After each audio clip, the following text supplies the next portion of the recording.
Vamos a trabajar hoy la unidad 2, fuentes de información, algunos conceptos fundamentales y, sobre todo, las herramientas que nos permiten el acceso a ellas. El objetivo de esta unidad es identificar las características de las fuentes de información y, sobre todo, aplicar estrategias de búsqueda mediante la utilización de algunas herramientas básicas.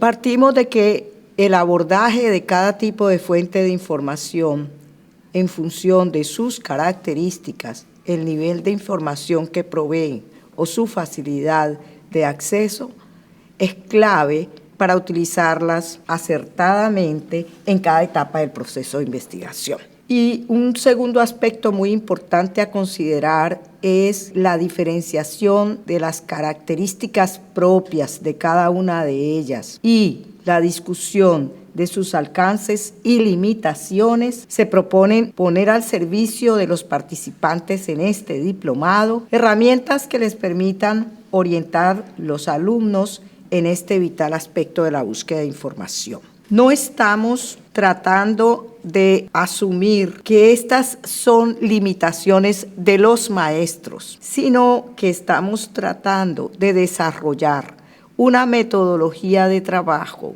que les permita a los docentes entrenar a los estudiantes en el uso de información, debido a que este tipo de aprendizaje no se da de manera sistemática en ninguna de las asignaturas. En ese orden de ideas, vamos a trabajar las fuentes de información teniendo en cuenta su nivel, sus características y su procedencia.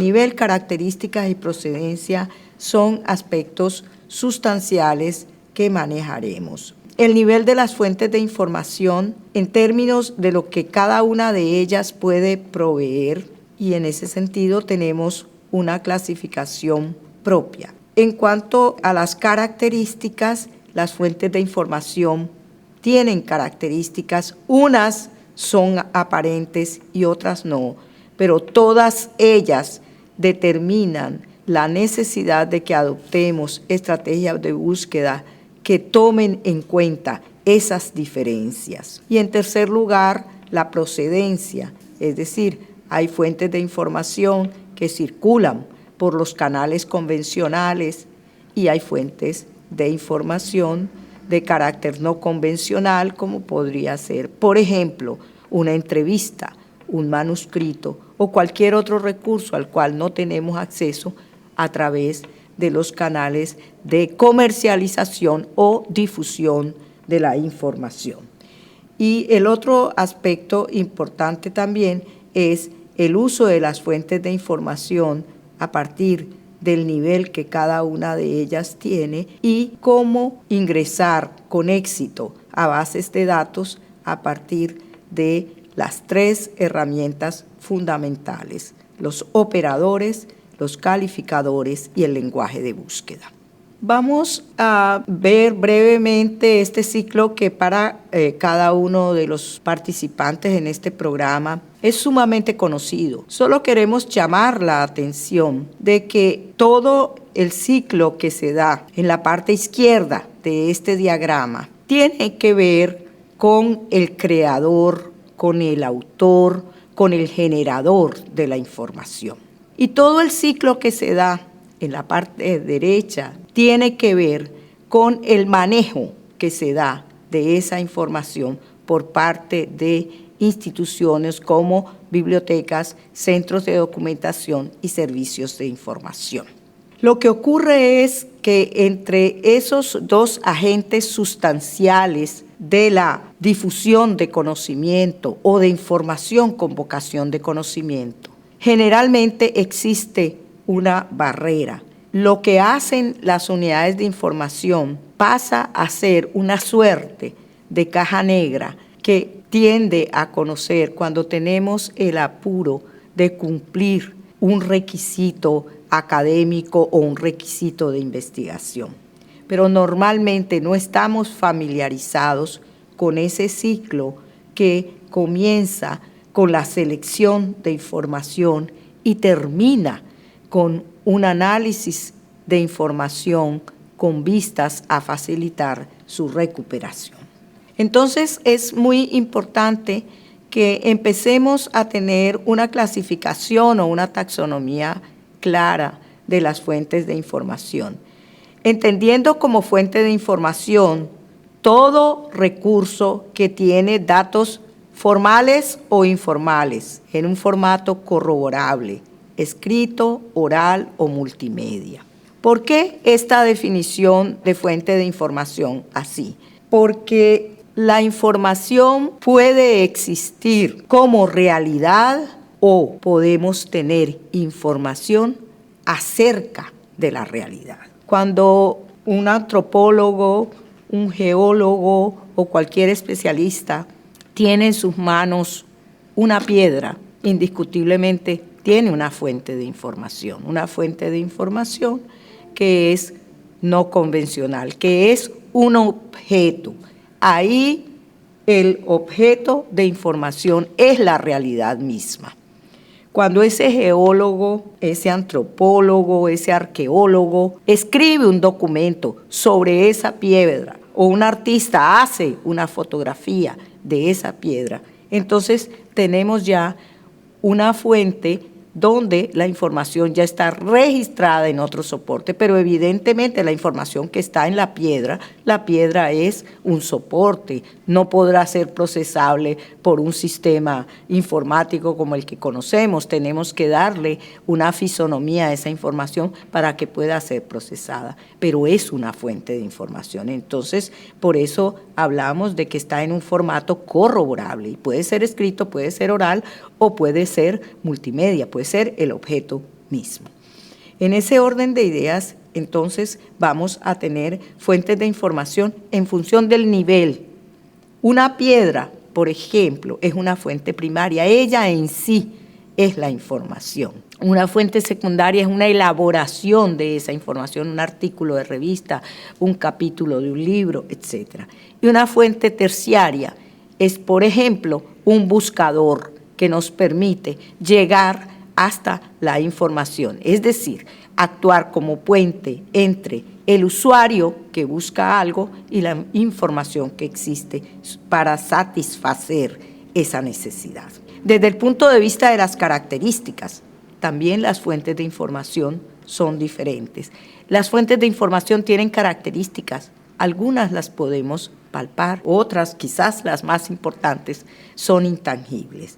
Y esas características hacen que ellas formen parte de conjuntos o de bases de datos diferentes y no podemos buscar con el mismo criterio una obra que tiene unidad de contenido que una obra que tiene variedad de contenido, como es el caso, por ejemplo, de una publicación periódica, o como es el caso de una obra de referencia, o como es el caso de un recurso multimedia. Tienen características que las hacen diferentes. Y desde el punto de vista de la procedencia, podemos obtener información desde las personas, desde las instituciones, o podemos obtener información desde documentos.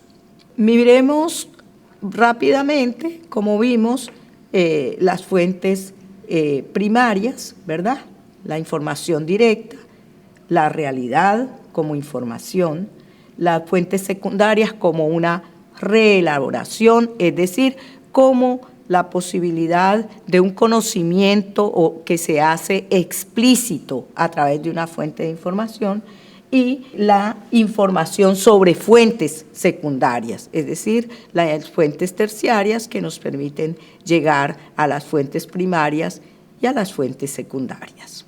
Y por supuesto, ahí tenemos buenos ejemplos, ¿no?, de fuentes primarias, de fuentes secundarias y de fuentes terciarias. De fuentes primarias, como hemos dicho, un manuscrito, una carta, etcétera. De fuentes secundarias, por ejemplo, una bibliografía o una biobibliografía o un artículo de una enciclopedia. Y como fuentes terciarias tenemos ahora toda una gama de buscadores, índices especializados, bases de datos, catálogos en línea, es decir, hay una gama diversa de fuentes terciarias que son las que veíamos ayer, las herramientas que están diseñadas para romper la brecha digital en términos de uso. Estas herramientas rompen la brecha digital en términos de que nos facilitan el uso de la información. Aquí tenemos un poco de la ejemplificación de acuerdo a las características, cuáles son los núcleos o los grupos principales de fuentes de información. Los monográficos son todos los que tienen unidad de contenido y ahí tenemos libros, folletos, tesis, trabajos de investigación, informes, etc. Las publicaciones periódicas generales y especializadas, que se caracterizan por su plan de aparición predeterminado en el tiempo. Y aquí empezamos a hablar de publicaciones que tienen como característica fundamental la actualidad. Entonces, lo que una monografía tiene en profundidad, porque se dedica al tratamiento sistemático de un solo tema, la publicación periódica lo tiene en actualidad, porque aun cuando no tiene la profundidad de un documento monográfico, está diseñada para salir a lapsos cortos de tiempo y actualizar los temas. Y por supuesto, las fuentes de referencia con todas sus características propias de acuerdo a la naturaleza de cada una. Los buscadores, los metabuscadores, los descubridores, las bases de datos y los catálogos en línea. Insistimos en la importancia de tener muy clara esta taxonomía que luego nos va a servir para ir profundizando en estos conceptos. Las fuentes de información tienen dentro de las unidades de información, llámense bibliotecas, centros de información o centros de documentación, o servicios de información, tienen un tratamiento documental que tiene que ver con el análisis de la información para la generación de las herramientas que permiten dar acceso a la información que cada una contiene. Desde el punto de vista, entonces, de las unidades de información, las bibliotecas, se dan procesos de análisis de información, de síntesis de información y de representación. Y esa representación, por un lado, es semántica, es decir, remite a aspectos conceptuales, y por otro lado es sintáctica, es decir, busca respetar las reglas del idioma, de manera de que la representación esté al servicio de la recuperación, es decir, sin una adecuada semántica y sin una adecuada sintáctica, los documentos no son recuperables. Y desde el punto de vista del usuario, se dan los procesos de análisis, de evaluación, de representación heurística, a partir de la cual se da nuevo conocimiento, nuevos documentos, nueva información. Y por supuesto, esto da lugar a una toma de decisiones en algún sentido. A partir de este momento vamos a mirar entonces cómo esa gama bastante variada de fuentes de información podemos colocarla al servicio de cada etapa de un proceso de investigación. Este diagrama nos muestra un nivel 1 de investigación, que es el nivel en que un usuario de información o un investigador tiene solo preguntas, necesita hacer preguntas y necesita, por supuesto, obtener respuestas. En ese nivel en el que uno arranca a conocer un tema, a familiarizarse con un tema, es muy importante que las fuentes de información sean sencillas y autosuficientes. Sencillas porque le aporten elementos que permitan ir despejando incógnitas. Si yo estoy haciendo una investigación sobre un tema que yo no manejo bien, yo estoy haciendo una investigación sobre un tema con el que no estoy familiarizada en toda su plenitud, yo necesito ir a enciclopedias especializadas, a diccionarios especializados que me digan qué es este tema.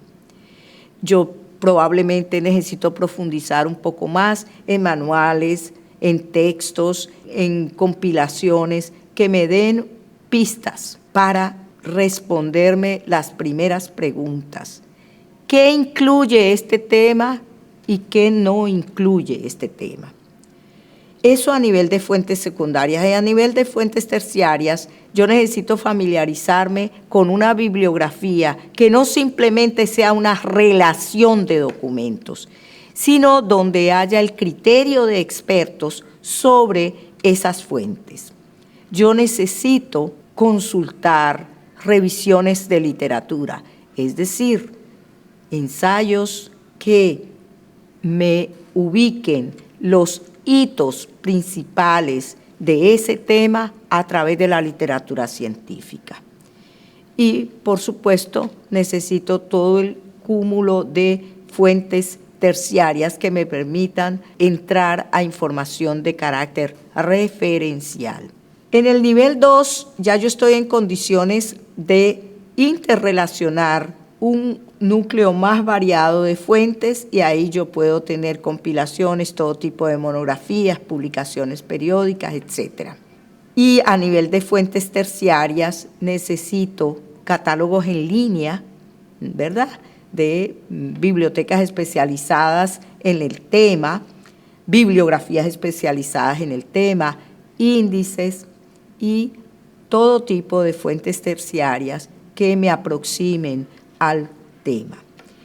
Cuando yo estoy en el nivel 3, yo estoy hablando de que ya quiero colocarme en la frontera de conocimiento. Yo quiero saber lo último que está pasando en ese sentido. Entonces ya tal vez el journal o la publicación periódica convencional tiene un nivel de obsolescencia que no me sirve. Yo necesito boletines, por ejemplo, o necesito tener acceso a las actas de congresos, seminarios, conferencias, es decir, actividades de difusión científica que se están realizando, o yo necesito tener acceso a los preprints, es decir, a las publicaciones que son previas a la publicación definitiva de un artículo o de un documento.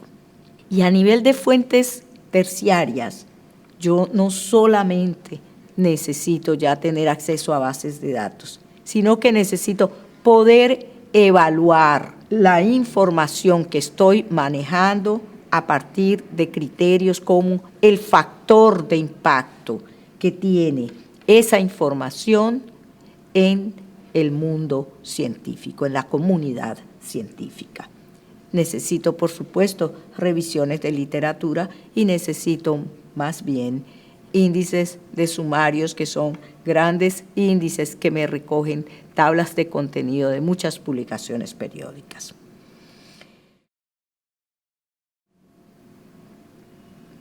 De esta manera, podemos decir que las etapas del proceso de investigación bibliográfica arrancan con la expresión de una necesidad de información, continúan con la expresión de esa necesidad de información, pero ya no en el lenguaje libre del investigador, sino en el lenguaje controlado que tienen los sistemas como bases de datos y servicios de información.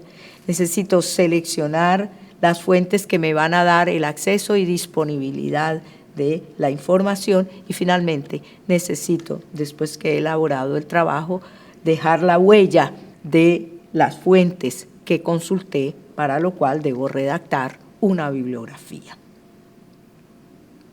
¿Qué relación hay entre la expresión de una necesidad de información y el uso de una fuente determinada? Este es quizás uno de los ejercicios más importantes que podemos hacer para ayudar a los jóvenes a hacer un mejor uso de los recursos que tiene o que les provee Internet. Cuando un usuario desprevenido piensa en una palabra que no conoce, dice, voy a googlearla. Y voy a googlearla voy a colocar esa palabra en una casilla amorfa, no tiene forma porque yo la estoy utilizando tal y como apareció ahí, y yo voy a poner, por ejemplo, la palabra petulante. Y bueno, el sistema le va a devolver miles de páginas como respuesta, porque efectivamente la palabra petulante tiene desde sitios web que tienen ese nombre hasta tiendas, hasta un montón, una gran cantidad de información que puede tener esa palabra. Sin embargo, si esa persona lo que necesitaba era el significado de la palabra, le hubiera bastado con ir al diccionario de la lengua en la cual necesita buscar esa palabra. Y punto. Y obtiene una información que es pertinente. ¿No obtuvo información? Claro que obtuvo. Probablemente obtuvo mucha información, pero ¿cuánta información de esa fue pertinente? Entonces, a cada pregunta corresponde una fuente más pertinente, más adecuada para obtener como resultado una información de mayor calidad y más eficaz también.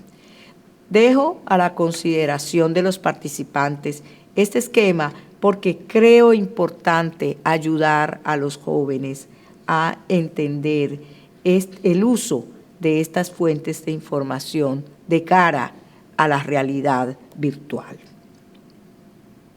Una vez tenemos bien claras las fuentes de información en sus 3 niveles, primarias, secundarias y terciarias, es muy importante mirar una de esas herramientas que, digamos, se convierten en herramientas básicas para el mundo académico, y son las bases de datos.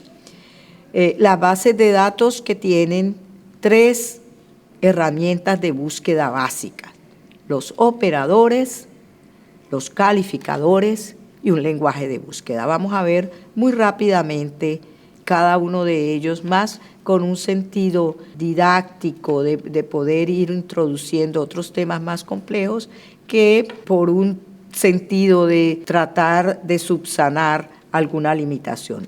Tratamos más bien de que tengamos un lenguaje homogéneo. Cuando hablamos de operadores booleanos, estamos hablando de los operadores AND, que en teoría de conjuntos es la intersección, OR, que es la suma, y AND NOT, que es la exclusión de conjuntos. Estamos hablando de la relación de conjuntos de información con el AND, de la suma de conjuntos de información con el OR y de la exclusión de conjuntos de información con el AND NOT. Cuando nosotros interrogamos un sistema de información, nosotros estamos utilizando palabras con este sentido.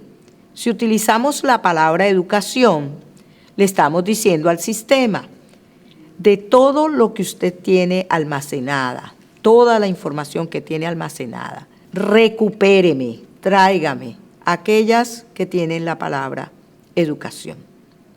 Entre más genérico es ese término o esa palabra, mayor es el volumen de información que me está devolviendo como respuesta.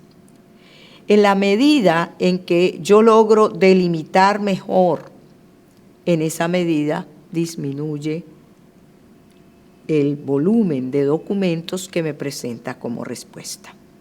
Pero si además utilizo estrategias de búsqueda que incorporen los operadores, obtengo aún mejores resultados. Si yo relaciono la palabra educación con la palabra ambiental, el sistema me está buscando la totalidad de documentos que tienen educación, la totalidad de documentos que tiene con la palabra ambiental, pero la relación de esas dos palabras solamente tiene 6 documentos. Cuando yo sospecho que puedo perder conjuntos de información, que las palabras pueden no comprender un concepto que yo necesito incorporar, yo utilizo el operador suma. Cuando yo digo matemática or álgebra, le estoy diciendo al sistema, deme todo lo que tiene de matemática más aquello que tiene de álgebra. El sistema hace una suma lógica. Cuando yo quiero excluir conjuntos de información, entonces yo utilizo el and not. Entonces, en este caso yo estoy diciendo, yo quiero todo lo que tiene de matemática, pero absolutamente nada que tenga que ver con álgebra. Y el sistema hace la operación en virtud de la cual me devuelve a mí solo aquellos documentos en matemática y excluye álgebra.